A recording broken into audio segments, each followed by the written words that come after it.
Hello everyone, welcome back to another video here on the channel, Charles Morse. And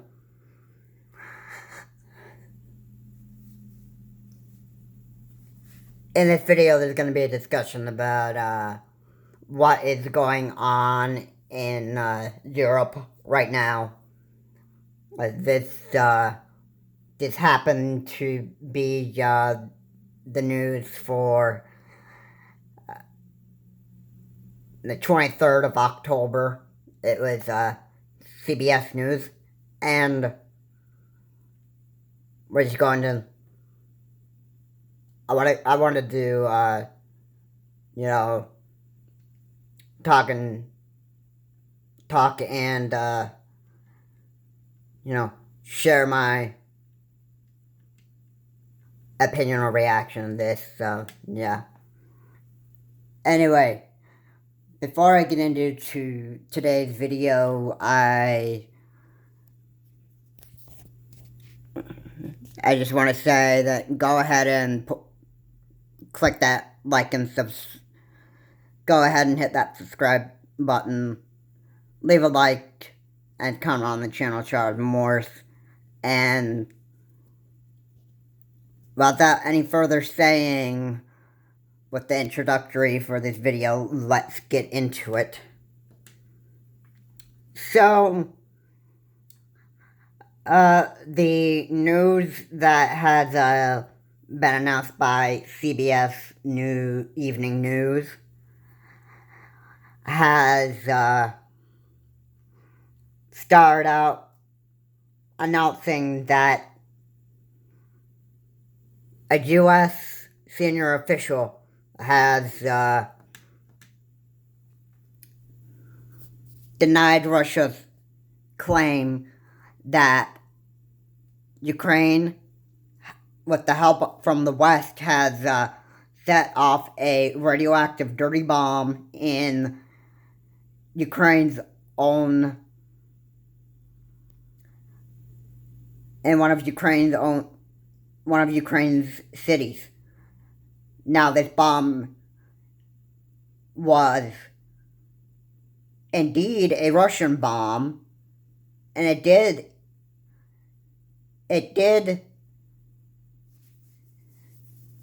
explode in Ukraine grounds, in one of Ukraine's cities.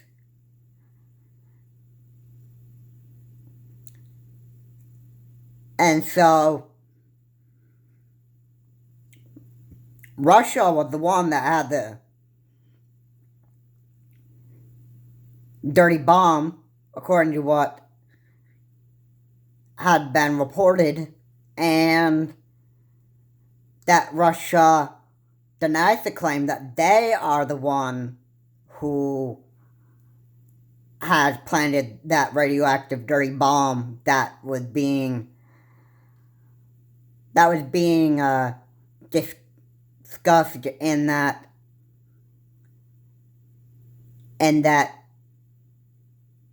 announcement.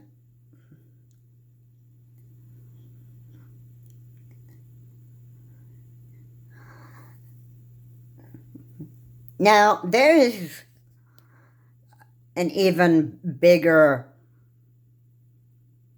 not only was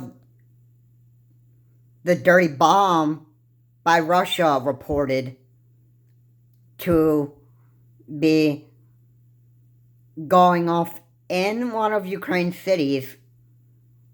Not only was that said, but there is a group of U.S. military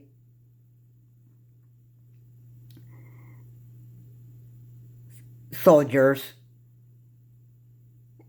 and an airborne defense system, an airborne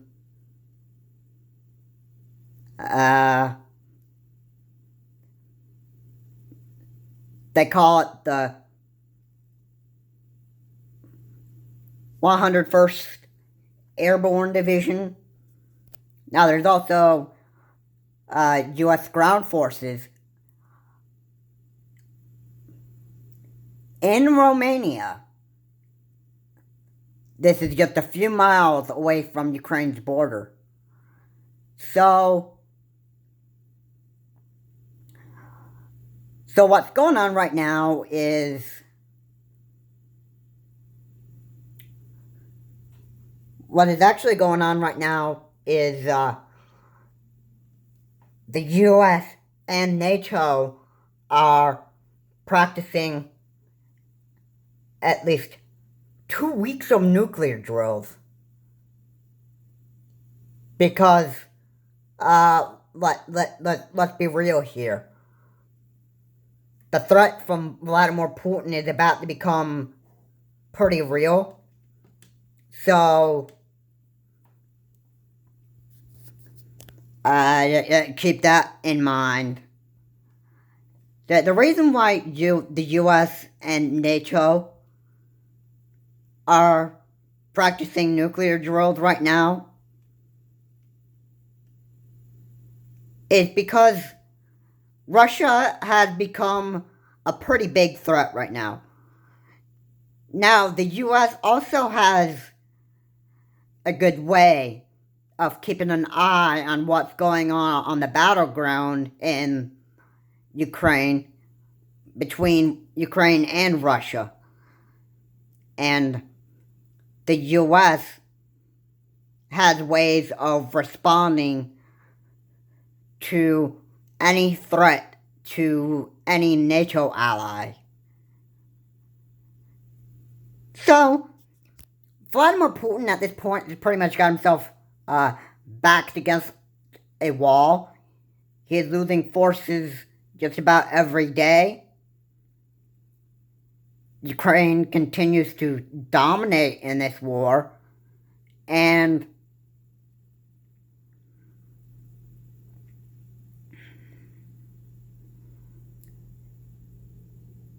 with the help of the weapons provided by the US and NATO, Ukraine is really, really killing the Russians. And the Russians are going to have a real big price to pay. Now, I know it's cruel to be cruel to,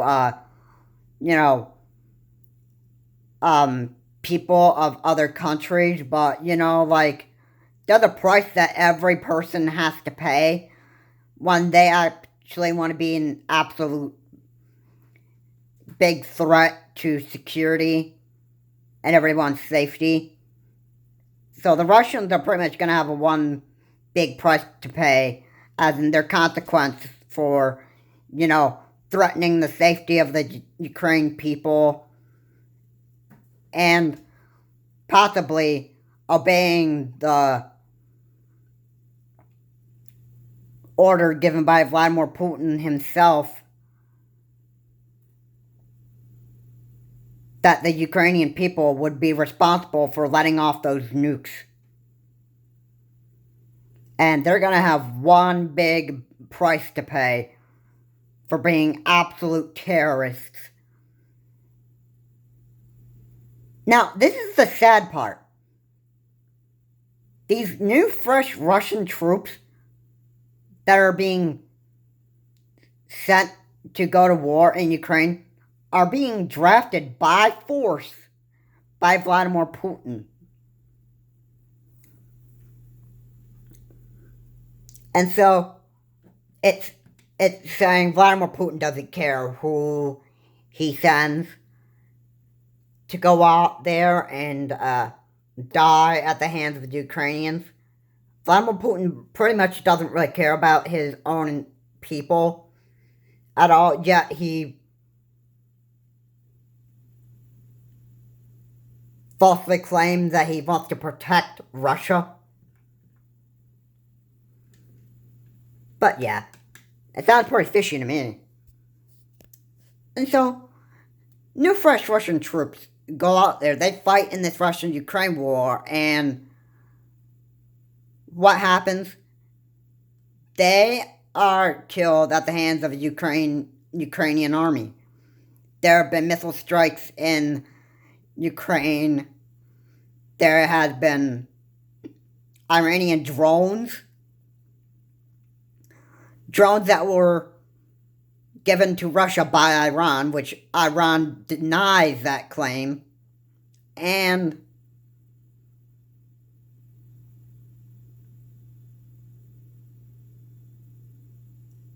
it's just as, like, Russia denies stuff they're doing as much as Iran denies stuff they're doing. And so, yeah, that pretty much gives an update on what's been happening. So, yeah, now we're pretty much almost going to be close to having a World War III sparking soon. Now, even though it's not China or North Korea that would do it, I think the biggest threat right now is Russia. If Russia starts becoming a very, very bigger worldwide threat, then a World War III could end up happening. And at least every country, Russia's terrorist countries like Iran, and maybe even the Taliban, or North Korea, if those get involved and there's a world conflict with NATO allies against the terrorist forces, like every country that's an ally to the U.S. and every country that's an ally to the terrorist Russia, yeah, you can expect guns to be pointed, or let me rephrase that. You can expect the very, very serious consequences, and there's going to be like major bloodshed if World War III even takes place, and that is where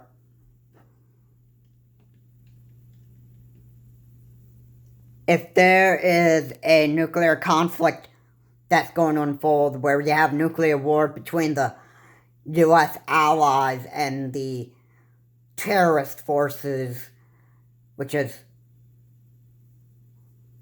terrorist forces that are allies of Russia, and NATO, U.S. and NATO allies, then, yeah, it would be one big blood-sheddy fight, and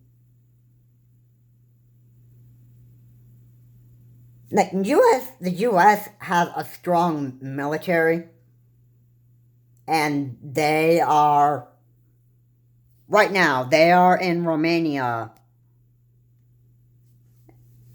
They're undergoing 2 weeks of nuclear drills, and they are also firing on targets backed up by Romania troops over there in Romania, close to Ukraine's border, just a few miles away from where their headquarters are in Romania.